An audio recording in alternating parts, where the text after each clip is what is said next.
Why do journalists risk their lives? A lot of people, wonder if they are, adrenaline junkies, or if they are, macho or just drunk and deranged, which some of them are, but I would argue that's more of an effect than a cause. But, when I think of that question, it's a question I ask a lot to journalism colleagues I have who are from Burma. Because that's a country that has a draconian press law that's been in place since 1962, where you can get 20 years just for reporting facts. And, in a Burmese jail, like 20 years and a death sentence, there's not a lot of distinction sometimes. Yet, despite all this, journalists in that country have never walked away from the story of what's going on.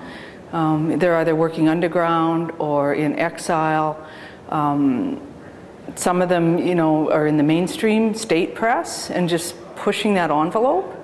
Like even in the jails, I know one case where there were Insane Jail, which is outside of Rangoon, notorious jail.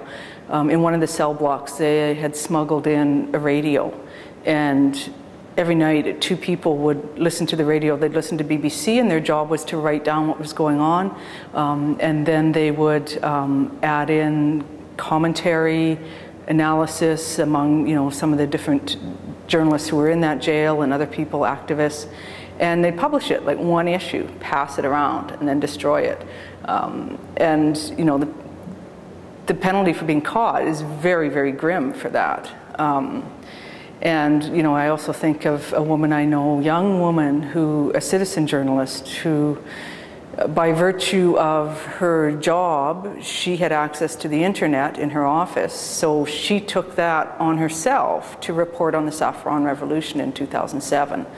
So she would just tell her boss that she was going out for lunch or going down the street to pick up some papers from another office. And she'd go and find out what was going on, go down to the demonstrations, come back, and report on it through blogs and emails, G-Talk, those sort of things. If when I asked her, how are you so brave? And she said, I'm not brave. And they will all say that. None of them feel brave. They're terrified, right? It's just human. They're all terrified. They live in a state of fear. So it's not like there's superhuman bravery at play.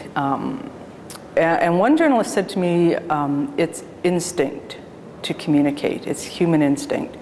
So, I wonder if that's part of it, that if you know of a danger in your society, if it's like an oppressive government or a rapacious army or, just